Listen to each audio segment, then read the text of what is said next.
Zelo preprosto vprašanje za začetek. Bo retorično, tukaj ne pričakujem, da mi odgovorite, ampak samo, da razmišljate tudi sami v kontekstu tega vprašanja. Torej, če bi imeli možnost izbire, kako bi se radi počutili jutri, dobro ali slabo?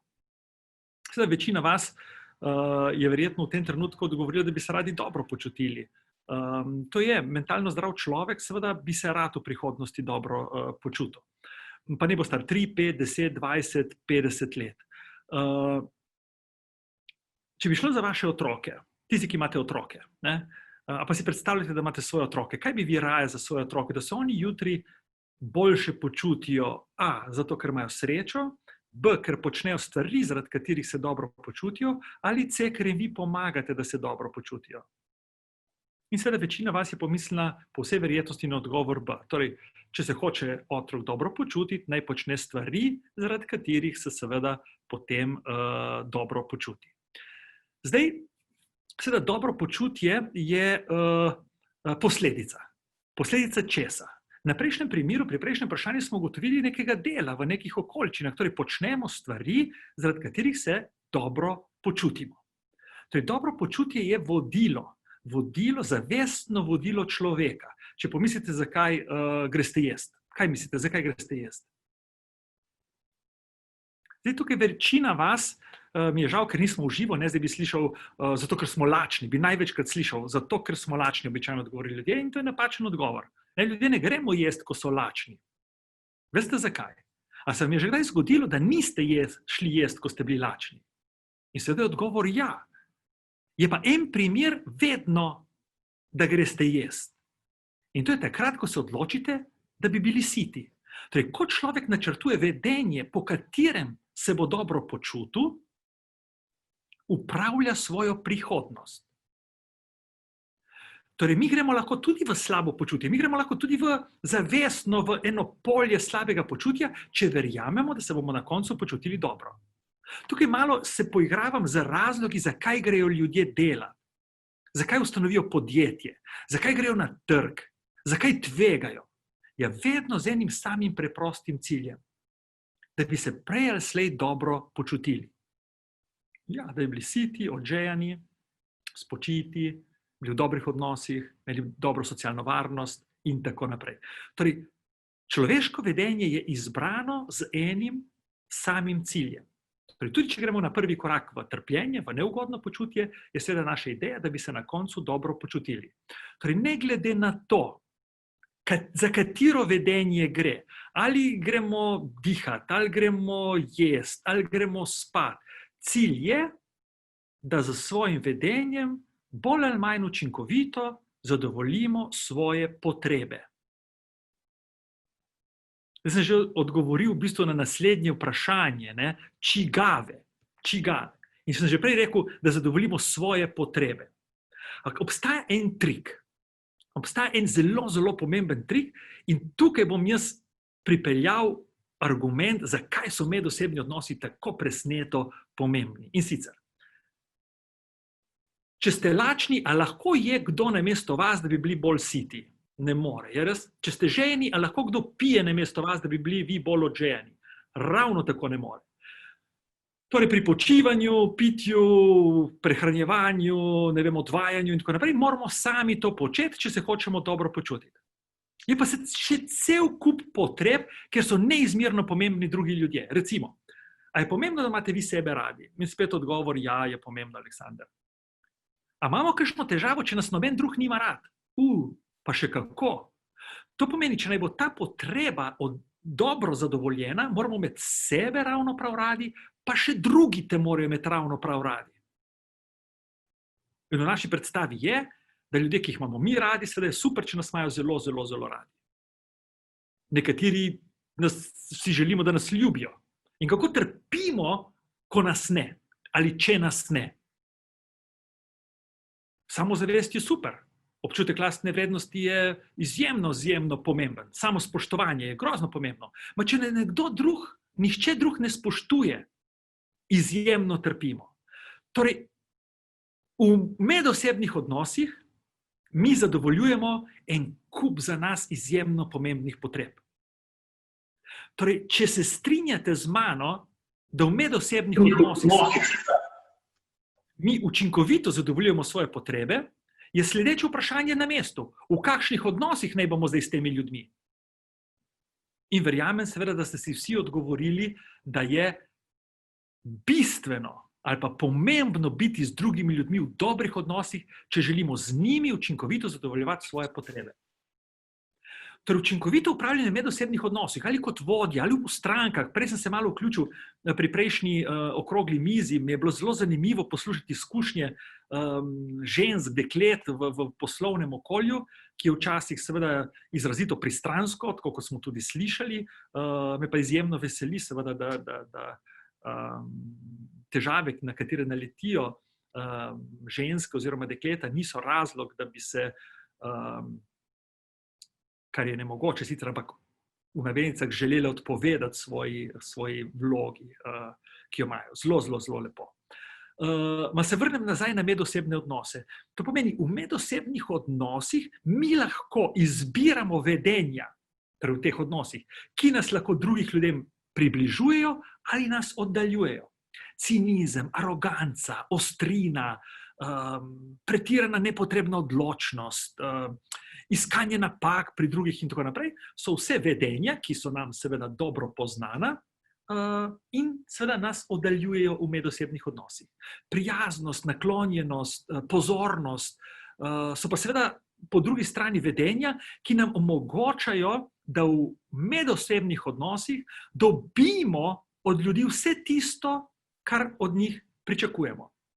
Seveda tu ne gre za, če ti si prijazen, bo zagotovo prijazen tudi z druge strani. Govorimo o verjetnosti. Govorimo o načinu vstopa v odnos, ki poveča verjetnost, da bomo lahko sobivali na en učinkovit način. Je mogoče do tukaj kakšno vprašanje? To je prvi temelj, na katerega sem jaz obesil današnje predavanje. Zakaj so smiselni, dobri, učinkoviti odnosi? Ima kdo kakšno vprašanje ali pa komentar?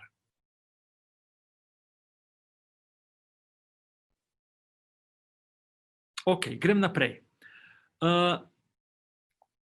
Kako vemo, da so naše potrebe zadovoljene? Samo na en način, da se dobro počutimo.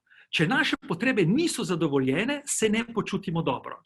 Torej, dobro počutje ni ena moderna potrošniška iznajdba, kot češ, to je cilj enega človeka. Ne, cilj človeka je, da bi se dobro počutil iz enega samega razloga, ker je to informacija, ki jo dobi o tem, da so njegove potrebe učinkovito zadovoljene. Torej, vedno, ko kot vodja, kot stranka, kot ponudnik, seveda prihajate v medosebni odnos, je velika verjetnost, da bo nekdo sprejel ta odnos, če bo v tem odnosu videl možnost, da v njem kakovostno zadovolji svoje potrebe. Torej, vedno, ko imate na misli, ali pa ideji, da bi se kregali, da bi bili grobi, žaljivi, arogantni, da bi se zjezili, da bi ljudem povedali, kar jim gre, se lahko vedno vprašate, ali bo to, kar bom zdaj naredil, pustilo ta odnos nevtralen, ga bo poboljšalo ali ga bo poslabšalo. In če je vedenje, ki ga zdaj nameravam povedati, tisto, ki utegne poslabšati odnos, se da ima še vedno možnost ne narediti nič ali pa narediti nekaj, kar odnos lahko zbliža. Nikoli ne vemo, kdaj bomo znova trkali na vrata, s katerimi zdaj loputamo.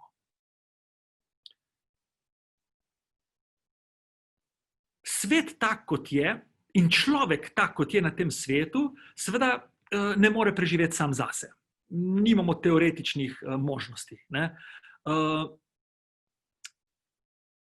Ljudje smo spet toliko specializirani, da v bistvu sami zase nimamo nobenih konkurenčnih prednosti, ne znanja, ne resursov, ne sposobnosti, da bi v tako zahtevnem svetu seveda lahko sami preživeli. In je seveda zmožnost sodelovanja v skupnosti ena izjemna evolucijska prilagoditev.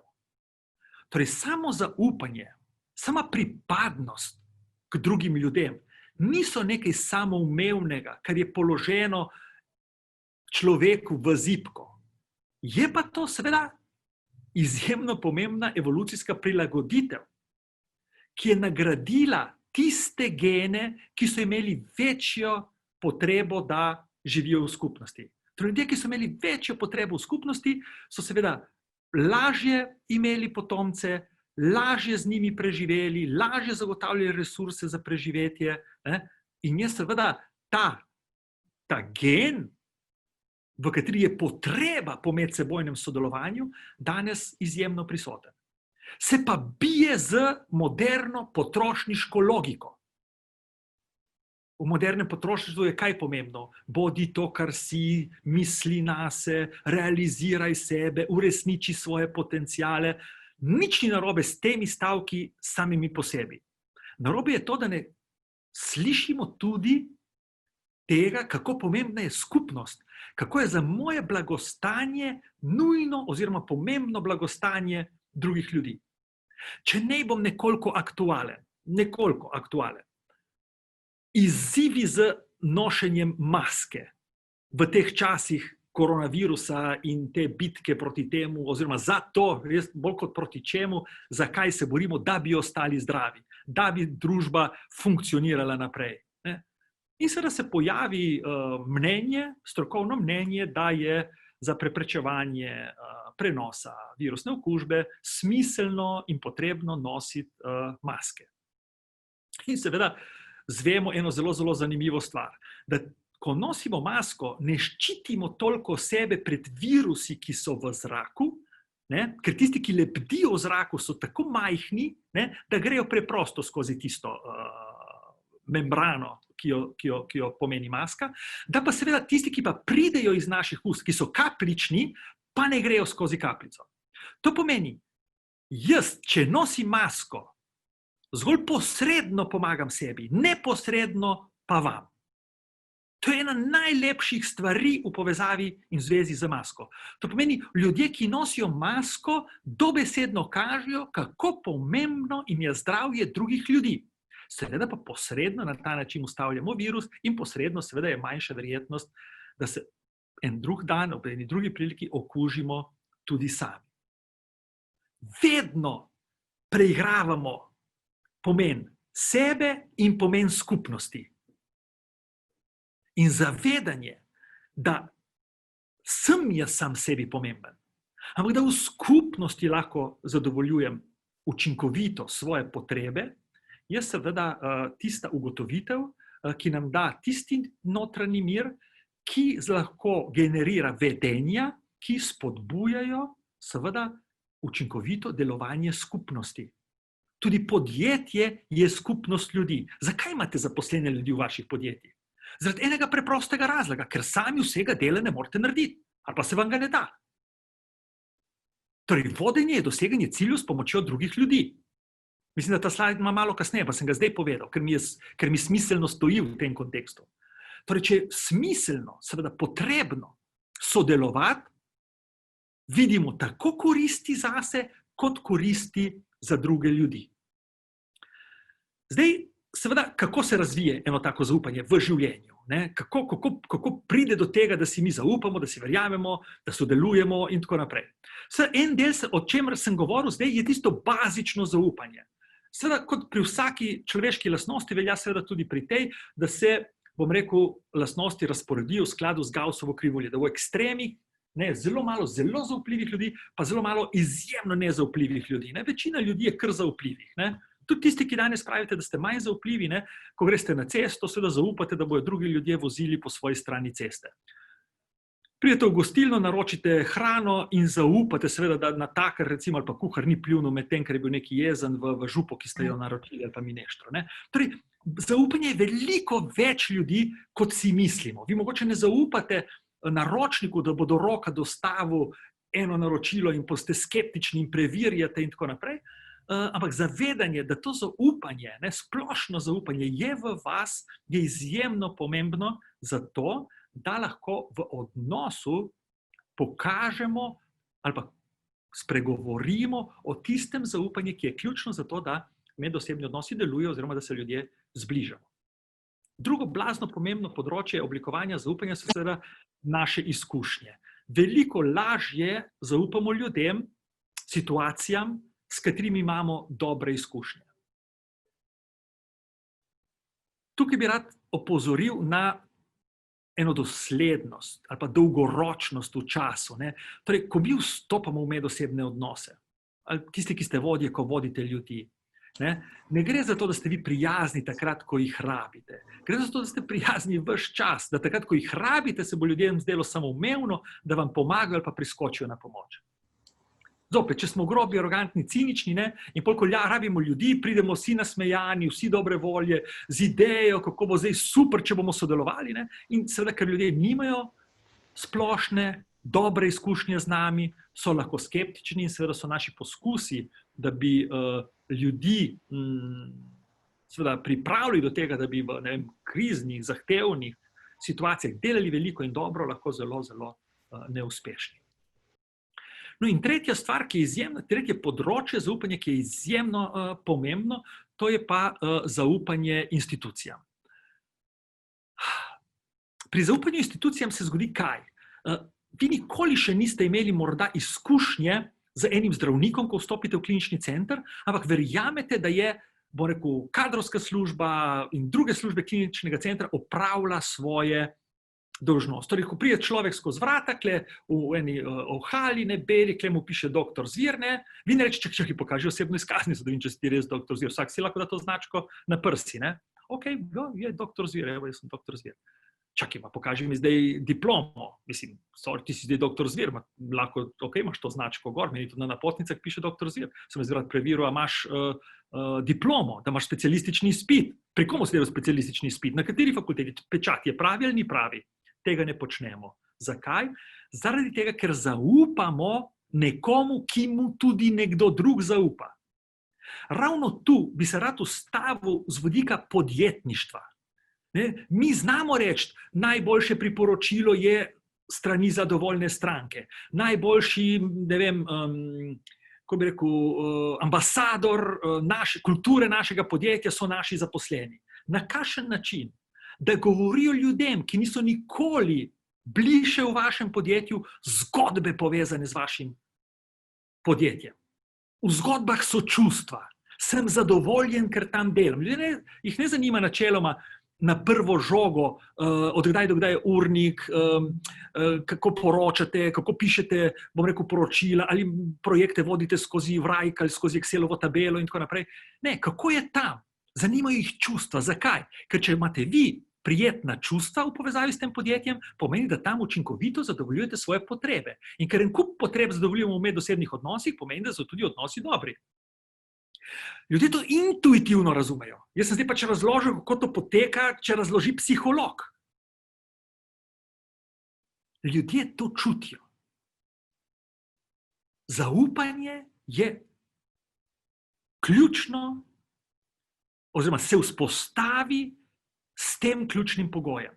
Kako se ljudje v odnosu do nekoga, nečesa, do neke institucije počutijo, kako v zvezi z njo čustvujejo. Smo bili na kliničnem centru, brez skrbi, ko smo videli zdravnike, kako delajo, kako so pristopili in tako naprej, smo bili takoj mirni. Nismo rešili še vseh problemov, ampak smo kar začutili eno zaupanje. In to čustvo, ki ga ti čutiš pri enem človeku, ko z njim govoriš, takrat ti začneš zaupati instituciji. Isto velja za vaša podjetja. Identično. Ali za produkte in storitve, ki jih izvajate, ali za, če v bistvu iščete kadre, ko ljudje poskušajo izvedeti, kako se tam ljudje počutijo. Izjemno pomembno je pri konceptu, ki ga danes obravnavamo, seveda tudi, jaz sem zdaj govoril nekaj časa o čustvih, to ste opazili, vključiti še miselnost. Marsikdo od vas reče, ne, čakaj, Aleksandar zdaj govori o čustvih, ok, ti si psiholog, malo bluziš in tako naprej. Kaj pa miselnost? Jaz sem racionalen. Kako meni pri vzpostavljanju enih dobrih odnosov, enega navdihujočega delovnega okolja pomaga moj state of mind, torej način, kako razmišljam, moja drža v odnosu do dela, do problemov, do trga, do zaslužka, do dobička in tako naprej. Zdaj pri miselnosti bom pač, ker gledam seveda intenzivno tudi na uro, koliko časa imam na razpolago, pa rad bi seveda tudi kakšno razpravo spodbudil, če se bo le dalo v zadnjem delu, bom seveda miselnost razložil v dveh smerih. In sicer, kakšna je razlika med pozitivno miselnostjo pa negativno miselnostjo. Zdaj, pozitivna miselnost vidi prihodnost kot izziv. To pomeni, ne da mi nikoli ne vidimo, da utegne biti nekaj narobe, ampak če je treba se prijaviti na ta in ta razpis. Koliko časa imamo na razpolago? 14 dni. Wow, se bomo mogli bolj potruditi, ampak res potruditi, da bomo lahko v 14 dneh naredili res kakovosten razpis, ker imamo še veliko drugega dela. To je pozitivna miselnost. Ne, vse bo v redu, razmišljaj pozitivno in pozitiva in blagostanje bo prišlo v tvoje življenje. Ne, človek, ki poseduje pozitivno miselnost, razmišlja o prihodnosti na način, kako, torej ne kaj, temveč kako se bo obnašal, kako se bo organiziral, kakšne odločitve bo sprejel, da bo povečal verjetnost, da bo ta izziv seveda rešil. S pozitivno miselnostjo je izjemno povezana ena človeška značilnost in to je sposobnost nositi odgovornost. Ljudje, ki radi in hkrati so sposobni nositi odgovornost, seveda imajo veliko prej pozitivno miselnost. Zakaj? Ker bom razložil, kaj pomeni negativna miselnost. Negativna miselnost pomeni, da imamo pred sabo človeka, ki v bistvu pri vsaki potencialni težavi najprej analizira, zakaj je do nje prišlo, ne s ciljem, da bi jo razumel, pa potem mogoče načrtoval rešitev, da bi v bistvu ugotovil, zakaj se kakšne stvari ne da narediti. Delavnice, ki jih imam za podjetja, so polne takih primerov. Kaj naredimo s človekom, ki noče sodelovati? Vprašanje, ki ga dobim pogosto na delavnicah. In seveda ugotovimo, da seveda človek, ki noče sodelovati, ki ne dela v skladu z priporočili, navodili, ni motiviran in tako naprej, da že dolgo časa ni bil deležen posledic svojega slabega mnenja. To, da se mi na njega jezimo, to, da mu govorimo, da to ne bo nikamor prišlo ali pa da mu grozimo, to niso posledice. To so samo posledice, ki jih jaz čutim. Torej svoje nervozo, on čuti moje posledice. To, da se njemu kaj spremeni, je posledica za njega. In seveda skrajna posledica je, da takega človeka, seveda, če ne pomaga mentorstvo, če ne pomaga natančna navodila, če ga posedeš s sabo, delaš z njim in tako naprej, ne pomaga. En res skrajni ukrep je, da se s takim človekom razidemo. Pa če se ne razumemo, ne želiš delati, gremo na razen. Ja, tak primer imamo tudi pri nas. Samo veste, kako je težko enega človeka odpustiti? Ja, seveda težko je, ni nemogoče, pa mora pomagati kadrovska pravna služba. In pa se oglasi pravni reči, ja, mi smo odprti, če kdo pride in nas prosi za pomoč, mi ne vemo za take primere. Vodja reče, ja, se mi bi vam povedali za ta primer, samo je brez veze zaradi tega, ker se kadrovska ne vključi. Kadrovska reče, ne, mi naredimo umirjene klime, mi vidimo, s katerimi ljudmi se ne razumemo in tako naprej, samo vodje niso za to zainteresirani. In to je ta negativna miselnost. Vsak razloži, zakaj ne more nič narediti, vidi problem, ve za ta problem, ve, da je nekje nekdo, ki bi ta problem moral rešiti, samo jaz ga pač ne morem. To je negativna miselnost. Iskanje razlogov, zakaj jaz ne morem nič narediti. Opravičil, izgovorov, če hočete. In tukaj seveda imamo pred sabo človeka, ki ne more nositi odgovornosti. Negativna miselnost se zelo kaže v vsakodnevnem govoru. Se srečata dva, ti imaš službo, sem, ne vem, kaj bo jutri. Kaj pa delo in to zdaj s tem korona in to? Dela zdaj kar enkrat, jaz sem jeseni pa po zimi pismo, veš kaj, ne vem, kako bo. Kaj pa zdravje? Enkrat smo šli dobro skozi, sem pismo, zdaj, ko bo začelo sekati to s temi tudi drugimi virusi in to pismo, ne vem, kako se bo to išlo. Ves čas, tudi če smo v redu zdaj, neka apokalipsa pred nami. Nekaj groznega nas čaka.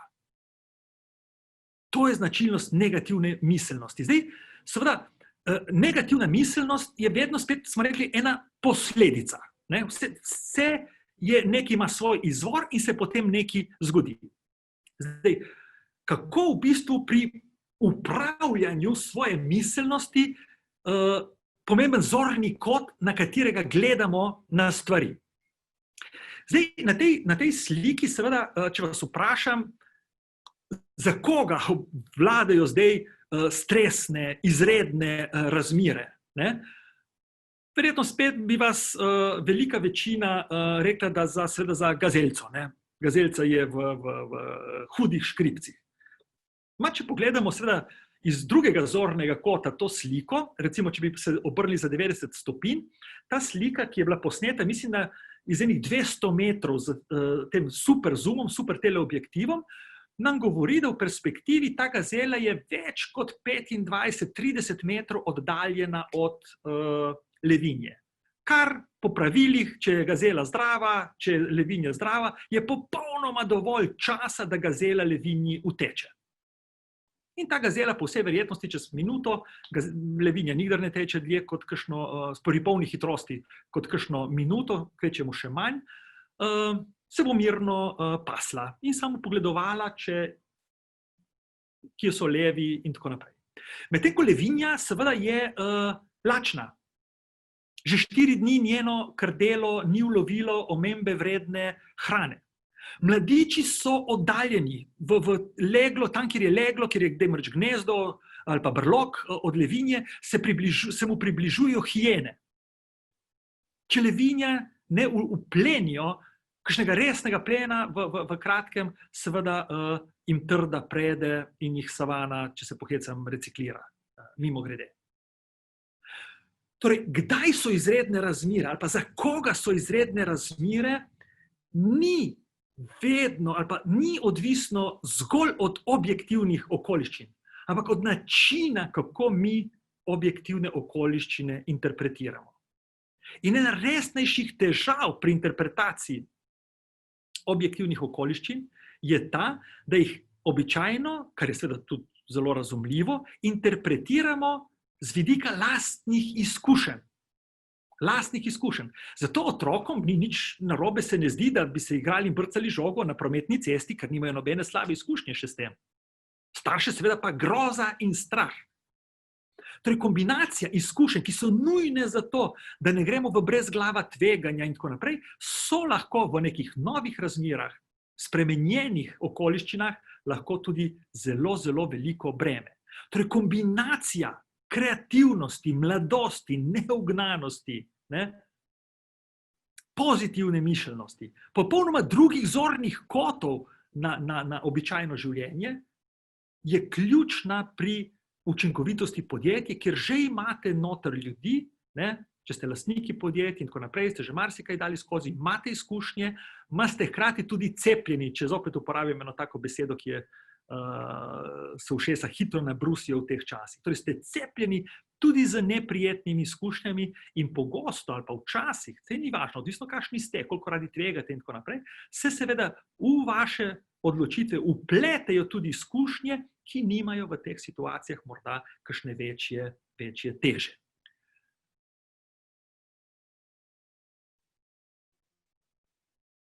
Izziv, ki ga imamo v naših časih, je ta, da seveda poskušamo življenje interpretirati zgolj skozi en ozek trenutek, ki se nam zdaj dogaja.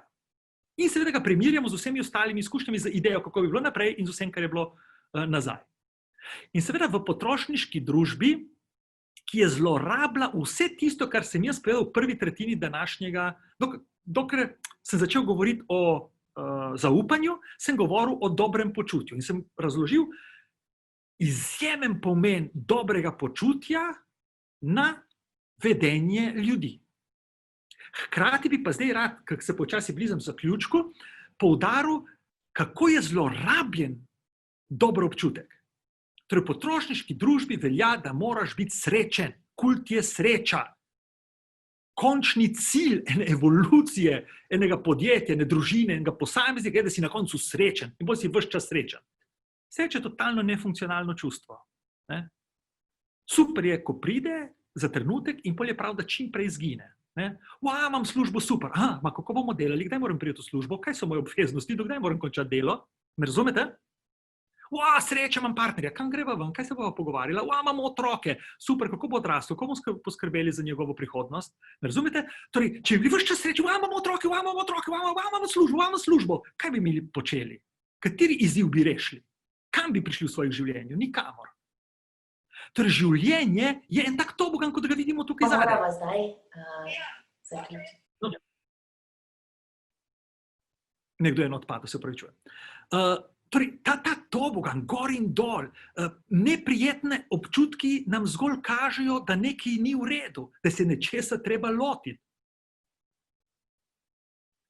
Neprijetni občutki so enako pomembni kot prijetni. Nesreča je enako pomembno čustvo kot občutek sreče, torej občutek nesreče, ne nesreče, ko se zgodi. Enako pomembna, da nas umešča v življenje. Na srečo je življenje tako pestro, da vedno pred nas postavlja izzive, da se ne ulenimo zgolj na vrhu tobogana, ampak da čutimo vse gibanje v vse smeri. Torej, ko mi pridemo, in to je tisti slajd, ki sem ga že prej omenil, da ga imam nekje proti koncu, ko razumemo, da je življenje polno izzivov, da vsako vodenje podjetja, sprejemanje odločitev pomeni tveganje, se še bolj zavedamo seveda pomena medosebnih odnosov. Ne iz koristoljubja, če bomo v dobrih odnosih, potem bomo lahko ljudi bolj eksploatirali. Ne, ker tisti trenutek, ko bi ljudje čutili, da so zlorabljeni, da jih izkoriščamo, se bo začel krhati odnos. Jaz sem globoko prepričan, da je na dolgi rok možno delati veliko in dobro in se pri tem dobro počutiti. Ampak temeljni element, ki ga pri tem je potrebno urejati, so dobri ali pa učinkoviti medosebni odnosi. Torej, vedno, ko delamo, ko imamo izzive, grem še nazaj, ko imamo izzive pri temu, kaj je treba početi, zato da bojo ljudje sledili, da bojo motivirani za spremembe, da bojo v bistvu iskali v naših namigih razloge, zakaj nam želijo slediti, dam par kratkih priporočil. In sicer, prva stvar, dajmo deliti pozitivne povratne informacije. Torej, nam se zdi samoumevno, ko ljudje eno delo opravijo. Nam se zdi samoumevno, da če pride v službo, da delajo. Da če so zaposleni, da sploh pride v službo. In tako naprej. Jaz temu rečem prekletstvo samoumevnosti. Medosebni odnosi razpadejo v tistim trenutku, ko se nam nekaj zdi, oziroma začnejo razpadati, ne rečem, da razpadejo, ampak je nevarnost, da začnejo razpadati, če sem res eksakten, v tistem trenutku, ko se nekaj zdi samoumevno in tistemu ne posvečamo več pozornosti. In seveda, ko mi tekamo od enega dela do drugega, od enega izziva in ga rešujemo in tako naprej, pozabimo na tisti čas, ki je ključen za to, da seveda se odnosi povezujejo. In to je hvala. Zadnjič ste dobro naredili. Naredite eno stvar enkrat tako, kot ste jo naredili. Ker takrat je bilo izjemno in tako naprej.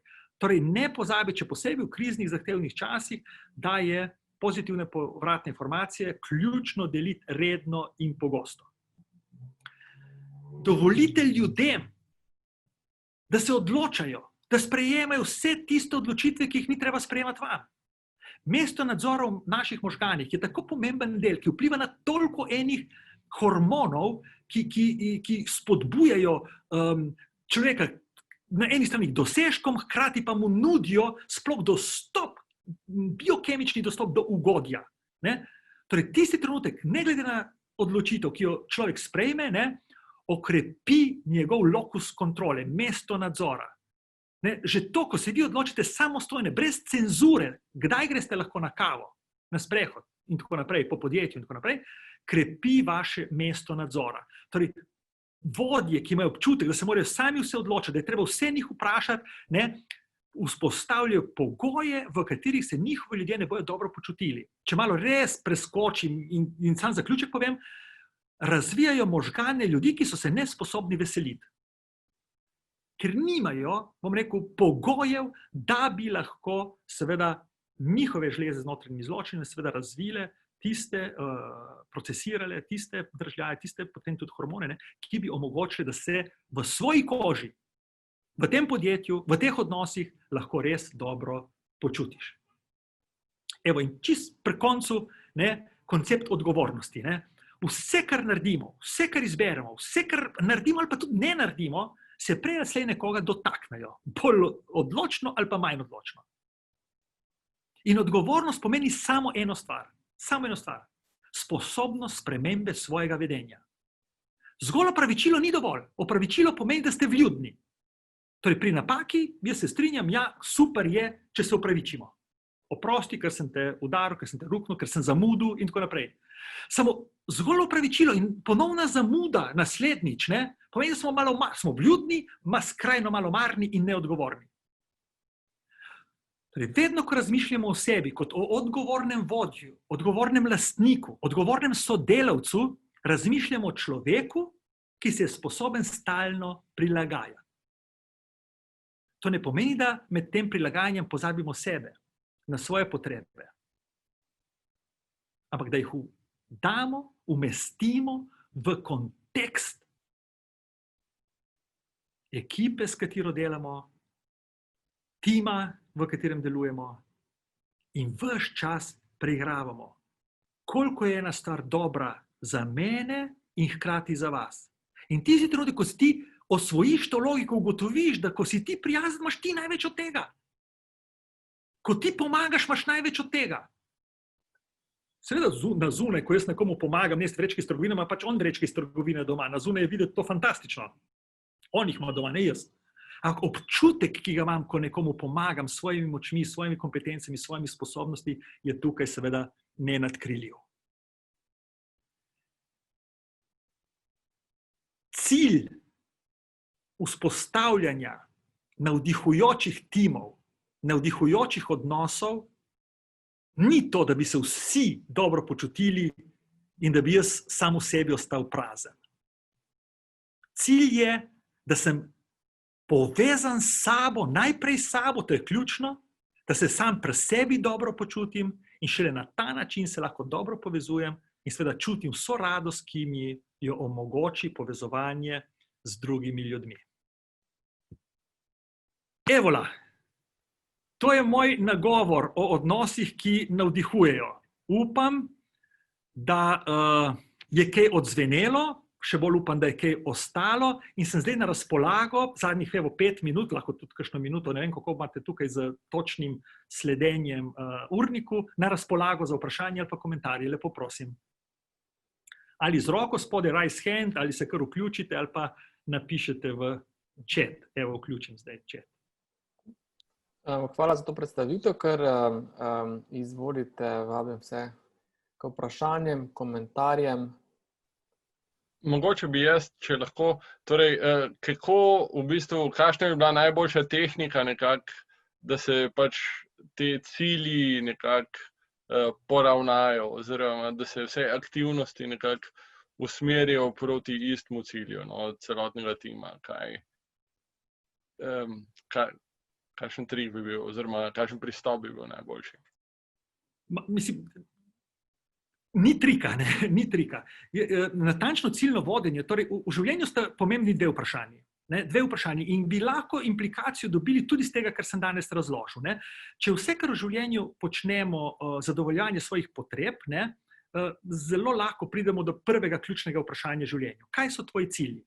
Ne? Kaj je tvoj cilj? Torej, prva komunikacijski izziv, ki ga ima vsak vodja, vsako podjetje, je, da cilje, ki jih ima podjetje, odkrito, transparentno in jasno odkomunicira. Vse. In tukaj ljudje hitro zaznajo, ne vejo, zakaj nekaj ni v redu, ampak čutijo, če cilj ni transparentno sporočen. In druga pomembno vprašanje, če vemo, kakšen je naš cilj, kako do tega cilja. Način, kako do cilja. In pri teh načinih so zame osebno danes najbolj pomembne vrednote. Še posebej, če govorimo o milenijcih in potem o Z-generaciji. Milenijci danes smo že tam okrog 30 let, Z-jevci bojo zdaj počasi začeli vstopati na trg dela, so ostali tam 20 let. Ne? Izjemen občutek za skupnost. To so ljudje, ki so, dajmo reči, zrasli preko spleta, ne? In na spletu ni mej. Oni so prve globalne generacije. Nekim dejansko je pomembno, kaj se dogaja na Tihomorskih otokih. Kim je dejansko pomembno, ne, a je plastika v oceanih ali ne. Razumeš, naši vladi, ki so X generacije in tako naprej, kaj njih briga plastika v Indijskem oceanu? Ker ni tako gor zrasel, ker ne razume. To pomeni, kaj so ključni cilji in kako do njih preko vrednot. Na ta način začnemo lepiti skupino v tim, posameznike v dobro delujoč tim. Upam, da sem vsaj delno odgovoril na vaše vprašanje. Hvala. Še kdo?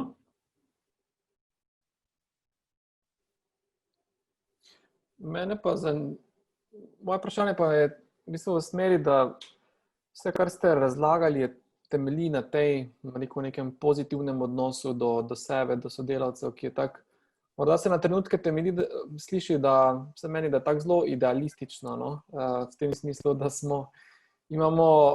je to neki taki popoln svet, ki je težko v realnosti funkcionira. Mislim, da smo vedno zadovoljni sami seboj, da potem to prenašamo na sodelavce, da imamo pozitivno odnos. To je verjetno realnost, se po mojem mnenju relativno drugačno od tega, zato ker imamo kot posamezniki in potem seveda kot organizacija kar nekaj v tem nekem pozitivnem modu. No. Ste slišali tisti del mojega predavanja, v katerem sem zelo eksplicitno govoril o pomenu in seveda o slabih občutkih, slabih dogodkih, ko je bil tisti tobogan narisan, ne? Poslušajte tam, kako pomembno, mi se počutimo slabo, mi nismo zadovoljni s sabo, svetom in tako naprej. Ne? Takrat in teh dogodkov, trenutkov je po moje še več lahko kot tistih prijetnih občutkov. Ampak pomembno je, kaj takrat naredimo. Ne gre za to, kako se počutimo. Veste, jaz, ko sem šel včasih, sem bil mlad, sem šel iz službe, sem rekel, mate, kaj se enim ljudem dogaja, nesreča, taka, onaka. In potem sem gotovil, ko si star 55 let kot jaz, da se vsem ljudem več ali manj vse zgodi. Prej sled nekdo umre, ki ti je blizu, ali pa si z njim živel, nekdo te zapusti, nekdo pride, ki ga nisi hotel gledati in tako naprej. Zboli se, zgodi nesreča in potem se ne razlikujemo. Razlikujemo se potem, kaj naredimo takrat, ko se nam nekaj zgodi.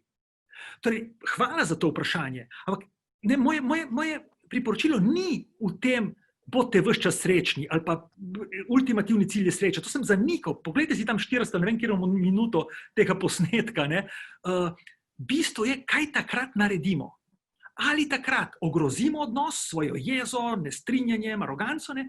Ali v bistvu takrat s nekim mirom, obrnjenostjo vase, strpnostjo. To pa je težko. To se pa, vi, ki ste vprašali, strinjam. Izjemno težko je biti besen na nekoga in hkrati spravljivo ga vprašati, kaj je povzročilo ta bes ali pa nestrinjanje, nezadovoljstvo pri njemu. Boste videli posel, ki ga boste delali, ko se boste zavedali, da ne morete v enem odnosu povedati naravno vse tisto, kar mislite. Zakaj? Ker boste ogrozili sebe, svoje delo, posel, pa še 20 zaposlenih od zadaj. In boste govorili, da se da tudi zelo vljudno pogovarjati s človekom, ki ga ne cenite, ne spoštujete, samo zaradi tega, ker imate višji cilj. In ravno ta višji cilj, zavedanje vrednot, bistva, zakaj ste tukaj, ne, vam omogoči ne, da sprejmete ponižanje z druge strani, daleč od tega. Ne, da se strinjate s tem, da vas nekdo ponižuje. Ampak izberete vedenje, ki ne poslabša stanja že takega, kot je. To dostikrat uporabljamo tudi v medijaciji, ko se dva skregata, sprejeta in tako naprej. Ne? Super, vse slabo drugmu. Ne? Samo to slabo kam bo pljusknilo še nazaj? Ja, tudi k meni. Ne? Torej, če odmaknemo to, da ti tistega človeka sovražiš, kako bi bilo smiselno se tukaj zmeniti? Ja, tako pa tako. To pomeni, priporočam samo to, da v bistvu v teh situacijah, ki so težke, ki so neprijetne, se ne prepuščamo impulzom, ki jih, bom rekel, ki nas prihajajo od znotraj teh negativnih čustev. Tukaj imam eno vprašanje še, se opravičujem, Ursula, kako spodvižil se po tej logiki ravna cela skupina ljudi? Po mojih izkušnjah en negativec mnogokrat preglasi 2 ali pa še celo več drugih. Se strinjam, Ursula, ne gre za trenutno stanje, da bomo mi enkrat s enim pravilnim vedenjem spremenili ljudi, time in tako naprej. Gre za nekaj, kar sem prej rekel. Se spomnite, ko smo govorili o zaupanju skupnosti, zaupanju sistemom, institucij. Ne? Torej, ko mi sistematično delamo dobro, ko mi sistematično razmišljamo pozitivno, ko mi ob težavah sistematično začnemo razmišljati o rešitvah, ne o tem, kdo je za J, ali pa kdo je pokvaril, ali pa kdo je naredil narobe, ali pa kdo ni opravil svoje. Ne? Počasi vzpostavljamo kulturo, v kateri se vse bolj sliši cilj, načini, kako do cilja. Ne pa vse je slabo, vse je narobe, oni ni naredil in tako naprej. Torej, tega se ne bomo nikoli izognili. Določeni ljudje seveda preglasijo. V življenju je običajno tako, da nezadovoljen človek je bolj glasen kot zadovoljen. Nekdo, ki je jezen, seveda bolj kriči kot tisti, ki je vesel. In zato zgleda, da v življenju je več narobe kot prav. Ampak pri teh letih se mi zdi, da se že lahko rečem, po mojih izkušnjah je več prav kot narobe.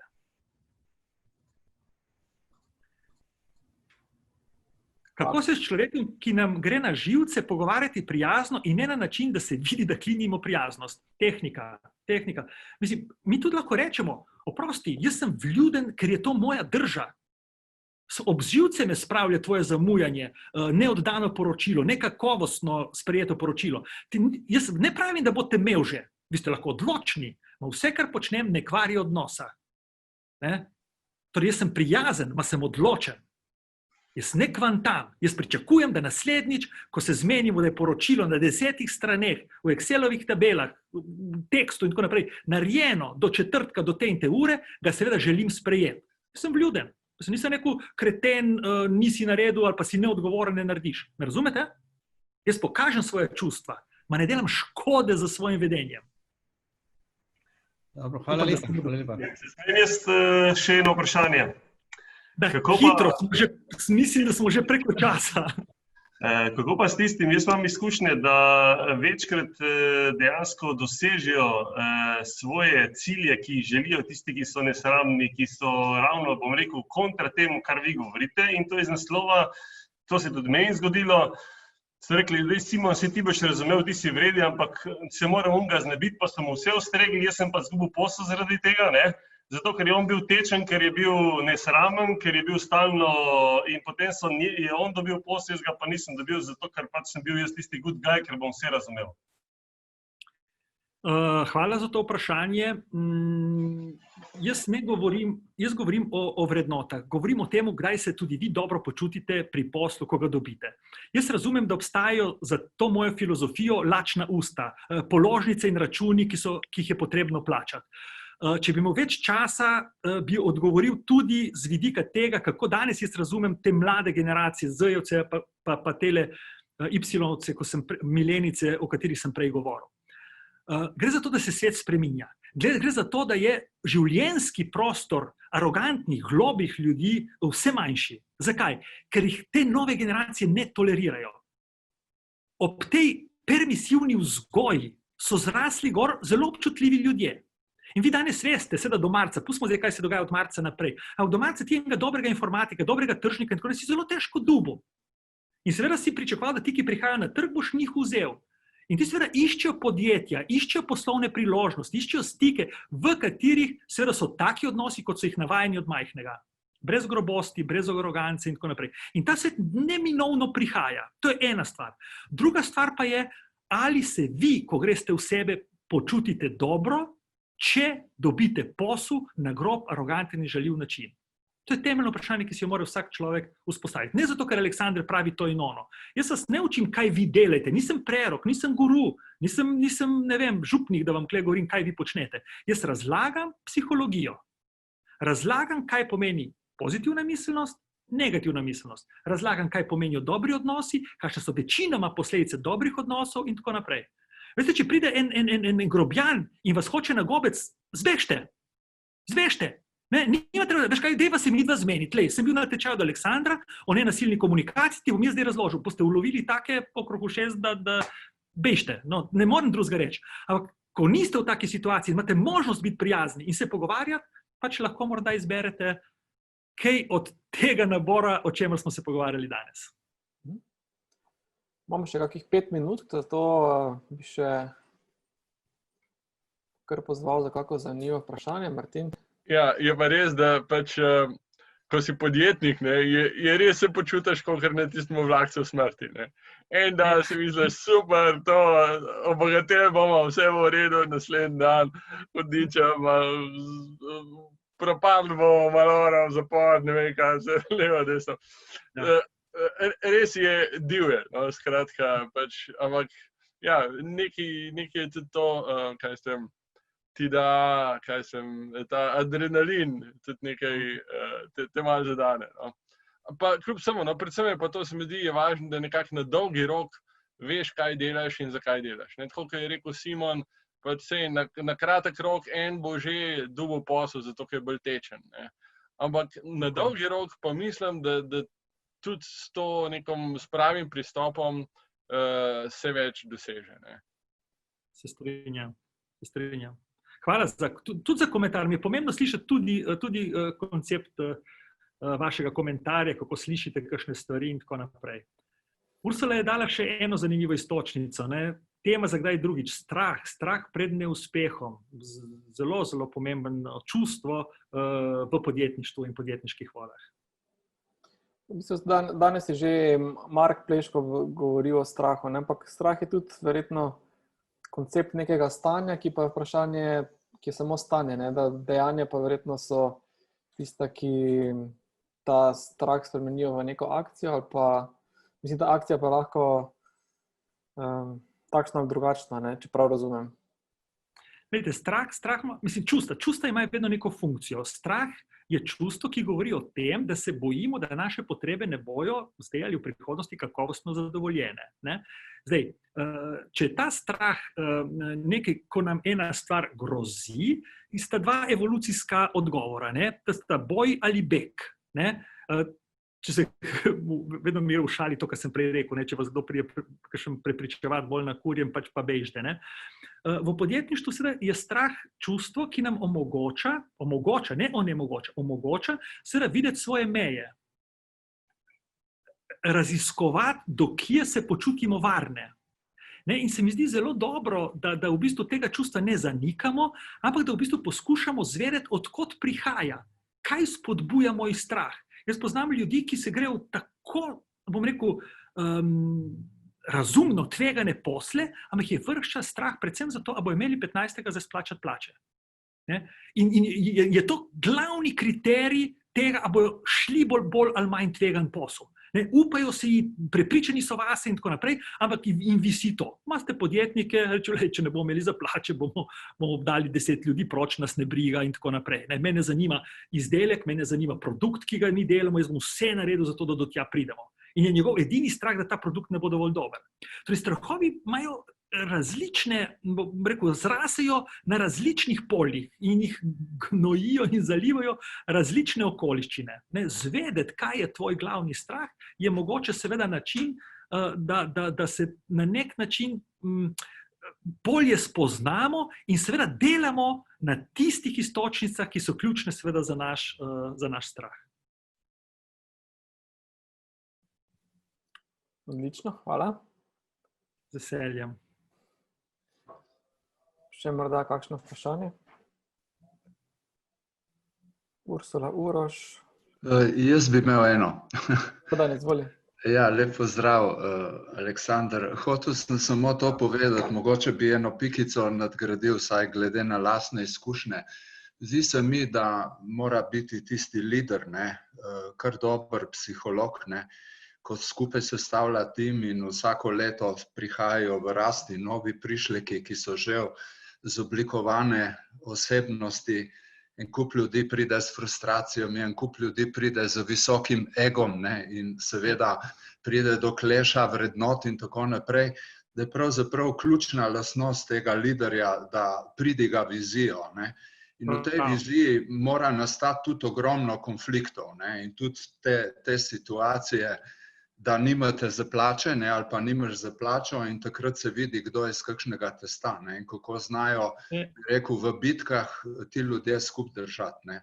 Pravi, to je tisto, ne, kjer se tudi balansirajo vrednote, ne, ker ne glede na to, kaj ti prineseš iz svoje lastne familije, ne, boš morda skozi tudi neko mladostniško obdobje en kup novih vrednot po osebu, ne, ampak te vrednote morajo biti dnevno komunicirane, ne, drugače se ne izide, ne.